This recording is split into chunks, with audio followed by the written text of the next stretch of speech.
So my dear students, next question हमारे पास में है एग्जाम्पल 5.4 और इसका फर्स्ट पार्ट हम यहाँ पर देख रहे हैं। फर्स्ट पार्ट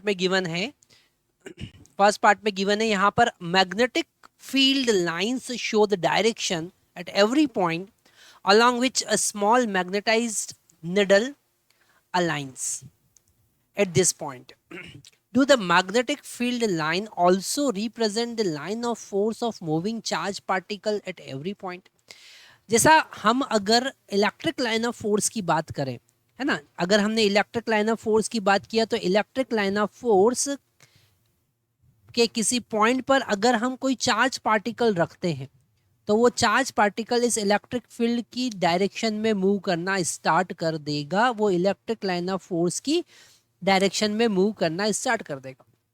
अगर हम इलेक्ट्रिक लाइन ऑफ फोर्स को डिफाइन करें तो हम कह सकते हैं कि ऐसा पाथ जिस पर कोई charge particle, positive charge particle move करता है, जब उसको हम इलेक्ट्रिक फील्ड में रखते हैं तो उसे हम कहेंगे electric line of force.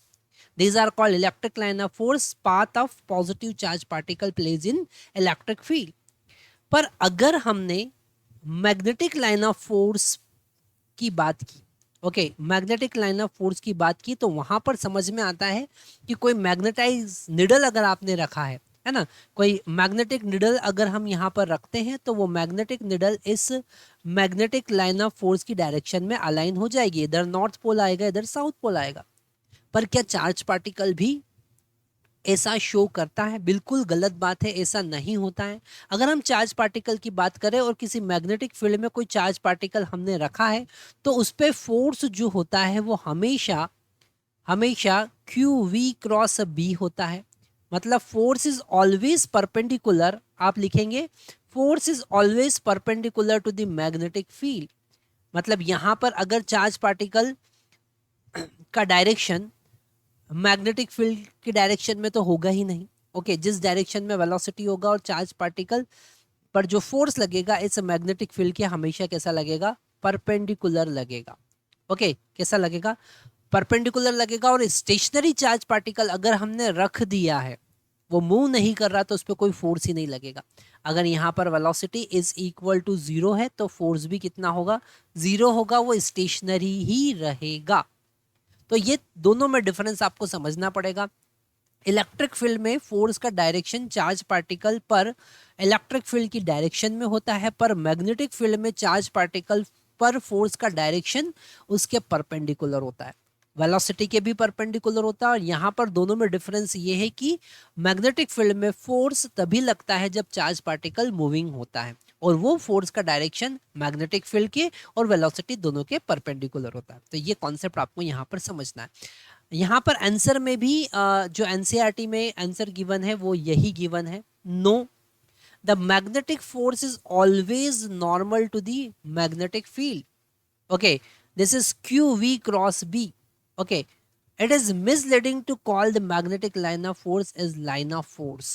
Okay, ये magnetic line of force को थोड़ा सा कंफ्यूज करेगा। क्यों? क्योंकि यहाँ पर charge particle magnetic line of force की डायरेक्शन में मूव नहीं करेगा, यहाँ पर मैग्नेटिक चार्ज मूव करेगा। मैग्नेटिक चार्ज मतलब नॉर्थ पोल और साउथ पोल। ओके, तो यहाँ पर ये ए पार्ट हमने समझा। अब हम बी पार्ट की तरफ जाते हैं। बी पार्ट में गिवन है फॉर मैग्नेटिक मोनोपोल एग्जिस्ट। हमको पता है मैग्नेटिक मोनोपोल एग्जिस्ट नहीं करता है, नॉर्थ पोल और साउथ पोल हमेशा साथ में रहते हैं क्योंकि वो एक करंट लूप के कारण प्रोड्यूस होते हैं। ओके, तो जब करंट लूप बनेगा और उसके कारण साउथ पोल और नॉर्थ पोल दोनों साथ में प्रोड्यूस होंगे। और इस कॉन्सेप्ट को आगे जाके और अच्छे से समझते हैं तो हमको समझ में आता है कि मैग्नेटिक लाइन ऑफ फोर्स हमेशा क्लोज पाथ बनाती है। मैग्नेटिक लाइन ऑफ फोर्स हमेशा क्लोज पाथ बनाती है। तो यहां पर उन्होंने पूछा है how would the Gauss law of magnetism will modify. हमको पता है कि मैग्नेटिक लाइन ऑफ फोर्स हमेशा क्लोज कर्व बनाती है। तो अगर मैग्नेटिक लाइन ऑफ फोर्स को हम किसी क्लोज सरफेस पर इंटीग्रेट करते हैं, ये क्लोज सरफेस है, मैग्नेटिक लाइन ऑफ फोर्स ऐसे क्लोज पाथ बना रही है, मतलब जाती है तो आएगी भी सही, है ना। मैग्नेटिक लाइन ऑफ फोर्स ऐसे क्लोज पाथ बना रही है ना। अगर वो एग्जिट करती है तो इंटर भी करेगी ही सही, क्योंकि वो क्लोज पाथ बनाती है। ओके, ये magnetic line of force close path बना रही, तो जितनी magnetic line of force inter होगी उतनी एग्जिट भी होगी। अगर हम मैग्नेटिक फील्ड को किसी क्लोज सरफेस पर इंटीग्रेट करते हैं, मतलब क्लोज सरफेस से फ्लक्स फाइंड करते हैं, तो वो जीरो होगा। ओके, यहाँ पर वही कह रहा है कि Gauss law of magnetism state that flux of magnetic field B through any close surface is always zero. Okay, close surface से हमेशा क्या होगा, फ्लक्स जीरो होगा। यहाँ पर हमको एक सर्कल लगाना पड़ेगा। ये सर्कल इंडिकेट कर रहा है कि magnetic flux passing for from any close surface. पर अगर मोनोपोल एग्जिस्ट करता है, if monopole exist, the right hand side would be equal to the monopole QM। हमको पता है QM जो है, हम कहेंगे मैग्नेटिक चार्ज। QM का क्या मतलब है? QM का मतलब है मैग्नेटिक चार्ज, मैग्नेटिक चार्ज, और उसका स्ट्रेंथ ये बता रहा है।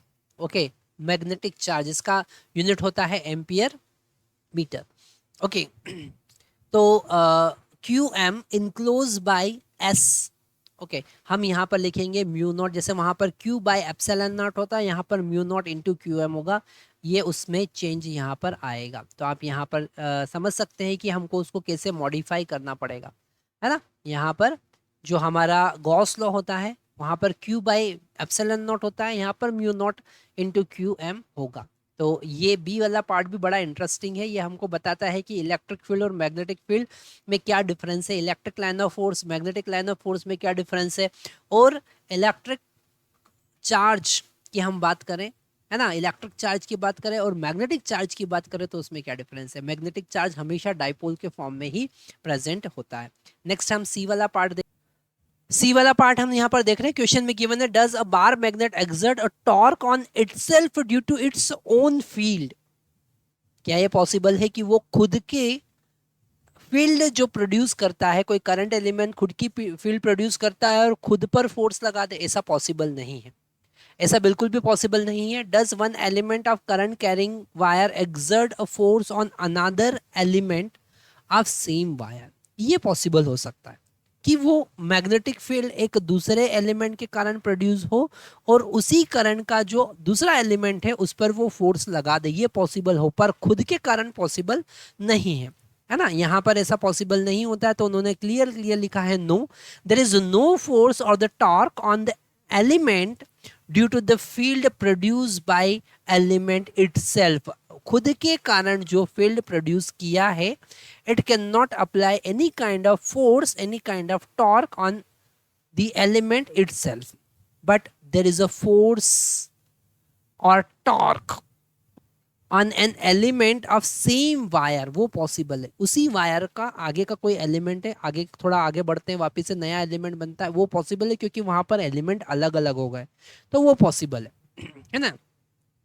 For the special case of straight line this force is zero, है ना। अगर स्ट्रेट लाइन हम की बात करें तो वो फोर्स वहां पर जीरो होगा। तो ये बड़ा इंटरेस्टिंग क्वेश्चन यहाँ पर था। अब हम यहाँ पर डी वाला पार्ट देखते हैं। मेरे प्यारे बच्चों, डी वाला पार्ट यहाँ पर बड़ा इंटरेस्टिंग फिर से बनने वाला है। Magnetic field arise due to the charge in motion, can a system have magnetic moment even though its net charge is zero?